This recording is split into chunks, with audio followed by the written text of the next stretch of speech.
Hello again. Check me out and me 2 vids in a day. But I've not felt very well for the past few days, and I've just, you know how you do. But yeah, this one I had to say something about this one because it's something that I've been speaking about since 2018, and that's vaping, right? So just give you my backstory. My mum went into hospital for the last time in 2018. She was 81 during, we won't say, but I know what killed my fucking mother, because every winter she had something and she went into hospital with mystery viruses, pneumonia, and like she'd sometimes, on the day that she'd been for an appointment for this thing, she'd end up, one year she ended up in hospital either the next day or the day after, but usually it was in a couple of weeks after having this thing that, just can't afford to not have it. No, not at my age. It's believe in them bastards. Anyways, she was in Leicester Royal 2018. She passed away on the 11th of January 2019. And I'd go visit her every day, and out the front of the Leicester Royal there was this huge poster, and it's still there now, saying that vaping was 95% safer than cigarettes. And I made videos about this at the time. I'm like, how can you possibly say, because we don't know the long-term effects for vaping. How can you possibly say that it's 95% safe and effective? Sorry, I'm thinking of something else there. Pulling figures out the arse. This is why you can't trust the medical establishment in England or in the Western world at all. But I'm like, the long-term data isn't in. You can't say that. You don't have any reference to pull that figure out of your arse, because it's not been around long enough to have those statistics available. Yet they took that figure and they put it out there, and they have created this vaping world, this Brad and his cloud of lies that we live in now. So I saw this the other day. This was Manchester Evening News. Vaping horror as first ever study reveals deadly side effects. Now, we've heard about popcorn lung and all that lot for years, but they've now actually done some tests in 2025, when in 2018 they were stating it was 95% safer than cigarettes. Now, 7 years on, they're actually testing it, and bugger me, it's not. So let's go through this together, shall we? Vaping may be more dangerous to the body than cigarettes, putting long-term users at risk of dementia, heart disease, and also my mum died with dementia, bless her, she did. But this thing that stuck her in hospital every year and in the end killed her off has aluminium in it, which is a known cause of dementia. But there you go. Right. According to the author of a bombshell study, inhaling nicotine vapor from e-cigarettes has been described by the NHS as substantially less harmful than smoking. But Dr. Maxime Boydin, leader of the world's first controlled study into vaping's long-term effects at Manchester Metropolitan University, which concludes in March, believes the health threat to vapors is even worse. He adds, smokers tend to go outside and smoke, and once a cigarette is finished, they have to light up another to keep going. But with vapes, you just keep going, and it's much harder to know how many puffs you've had.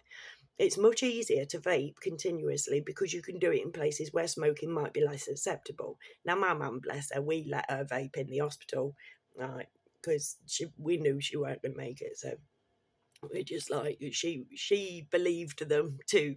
So she smoked her whole life. Gave up several times and went back, and then in the end she's like, oh look, vapes, this is gonna sort everything out and whatever. So we just let her vape in the hospital when the nurses weren't looking. Shocked by his own findings, he says, "What we have found is the dangers for someone who keeps vaping are no different from smokers. At the beginning of the study, I also believed that vaping was more beneficial than smoking because the NHS fucking told you, mate. Even though the NHS didn't know, the NHS told you that." The health service says that. Thank fuck we have a national health service, eh? You see a lot more people vaping these days because they don't think it's too bad. Many will be horrified to know the truth. During this study at the university's Institute of Sport, participants aged between 18 to 45 with an average age of 27 and similar levels of fitness and physical activity were given regular stress tests to measure the elasticity of their blood vessels and the speed of blood flow to their brains. For 12 hours prior to testing, they consumed only water and desisted from vaping, smoking, and exercise. According to Dr. Boyden, the mediated dilation FMD test, in which a cuff is placed on the participant's arm and inflated to restrict the blood flow before being released to measure how much the artery expands as more blood is passed through it, produced the starkest results. We joined the study in its final weeks and saw that smokers and vapors achieved a flat reading, signalling damaged artery walls that can no longer dilate, an almost certain sign of future serious cardiovascular problems. Further tests proved that the blood flow in smokers and vapors is similarly impaired, making them at risk of developing cognitive dysfunction, including dementia, the Mirror reports. Dr. Boyden, senior lecturer in cardiac rehabilitation, believes the damage is due to inflammation caused by nicotine, as well as the metals and chemicals found in vapes, which include propylene glycol, vegetable glycerin. That's not in brackets. I don't know whether they're separate things or that's a different name for it.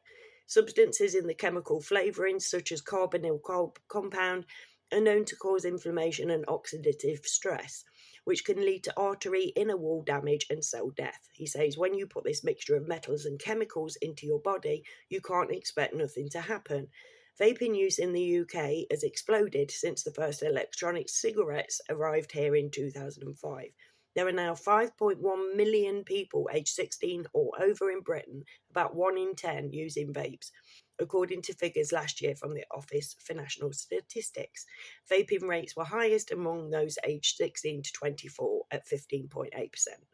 1 million people in England now vape, despite never having been regular smokers, a sevenfold increase in 3 years, according to a University College London study published in the Lancet Public Health Journal. And despite recent vaping scares, like the death this year of Hollyoaks star Paul Danan, aged 46, who months earlier revealed he'd had to be revived after suffering respiratory failure caused by excessive vaping, Public Health England is still advising that vaping poses a small fraction of the risks of smoking. Other shocking cases have emerged of collapsed lungs, fainting, and vomiting ominous green liquid linked to heavy vaping.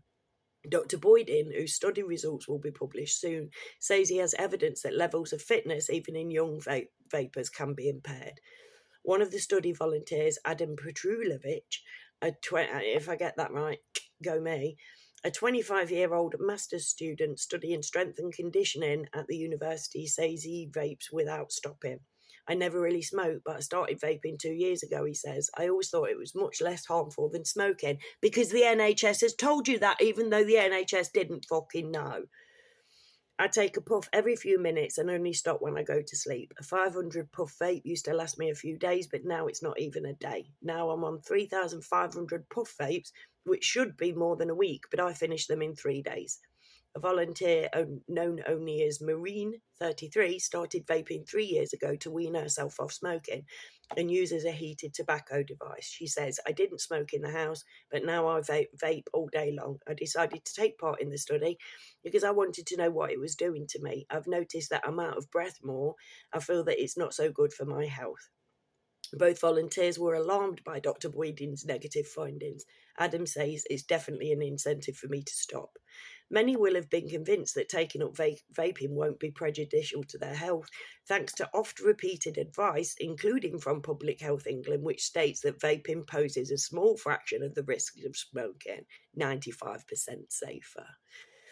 The agency, however, admits that evidence is mostly limited to short and medium-term effects, and studies assessing longer-term vaping are necessary. So the results aren't in for long-term vaping still. This isn't a long-term study.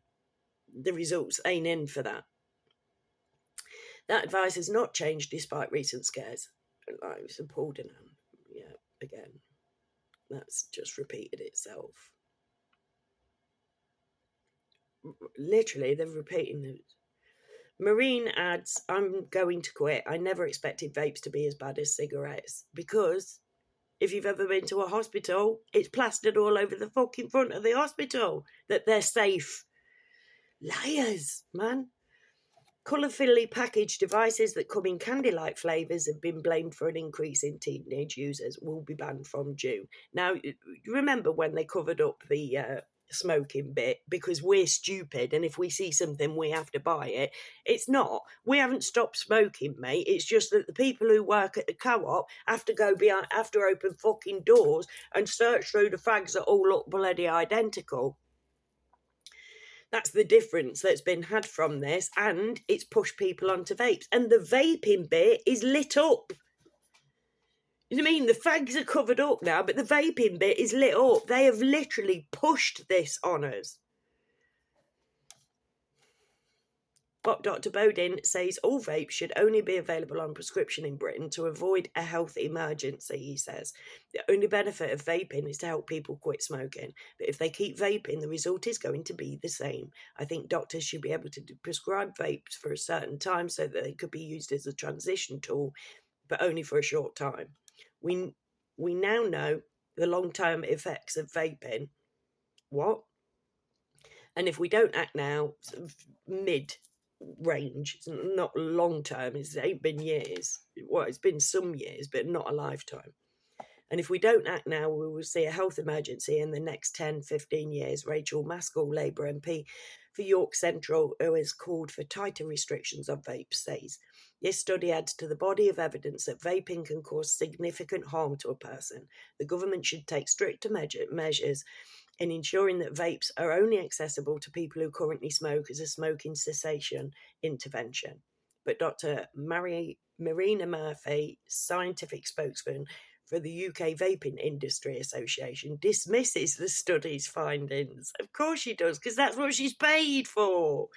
Saying millions of people have been using vaping products safely for many years. All the available data suggests that vapes are unlikely to exceed 5% of the health risks associated with cigarettes. So she is literally parroting what that poster said that's still there outside of the Leicester Royal Infirmary. She is repeating that parrot fashion. It's like, no, 95% safer. Still. And people, people are dying, and the health effects are coming out. I mean, I ain't saying don't do it, right? I'm saying educated decisions, mate. We're not allowed educated decisions. You do this 95% safer, 100% safer and effective. Listen to us, we're telling you the truth. And they're not. And this proves it. That it was a bag of bollocks. And the only person still saying that these ain't dangerous is the woman that's paid scientific spokesperson for the UK Vaping Industry Association. That's the only person. All of the other health experts are saying you might as well just smoke, and vaping can be worse because you are vaping more than you would be smoking. And that's a fact, because it's easier, because it's not, it's frowned upon. Certain places will say, no, you're not allowed to vape. But in your own home, people are vaping, and literally you don't put that down and then later on go, oh, I'll have another one. I smoke, and I had a fag before I did this. Won't go down well in America, that one. That will sound dodgy, but what I call them.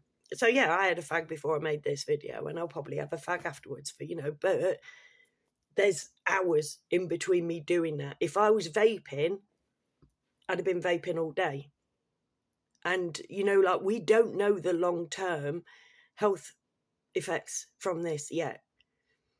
But just looking at how much more you vape than you would smoke, and both of these cause cardiovascular problems linked with dementia, because you're just not getting the blood flow, because you're breathing in chemicals.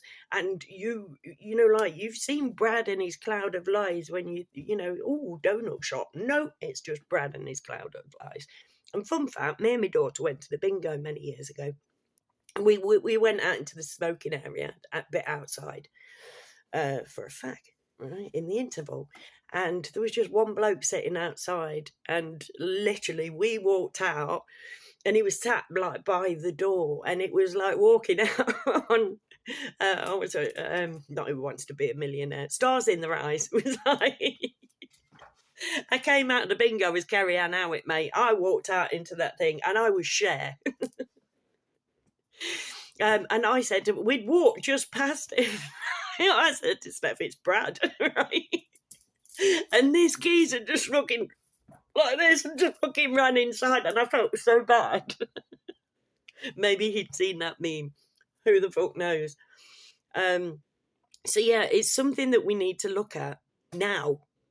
It's something that we need to start thinking about now. I have so many friends that vape, and I don't want to upset them. Do you know what I mean? But we need to be looking at things like this, you know, rather than the old no, which we're bred to do. It's like, no, it's 95% safer. It's like, it's not. They've actually done a study on it, and it is not safer at all. You are still inhaling chemicals into your lungs. You're still restricting your blood flow, your oxygen levels. And with vaping, often more so, you know, not more chemicals. Apparently, how many chemicals are there in a cigarette and whatever. But we don't know what these chemicals are responsible for yet. What these chemicals actually do to the body yet. Anyways, just thought I'd chuck that out there, because we need to be thinking about this stuff, and we need to be stopping listening to fucking blanket healthcare advice that is based on nonsense. Because the other, you know, 100% safe and effective turned out to have cost thousands of lives. They didn't tell us that. They said no, it's absolutely no danger whatsoever. And how many people have we lost? Just be careful who you listen to. Believe nothing. Trust no one. Not even me, mate. And I know that that I tell the truth, because it's part of the experiment that I'm on. But I'm like, if just a little bit of something goes in there and helps somebody, then that's my job done. Anyways, please feel free to leave comments, talk to me, talk to each other.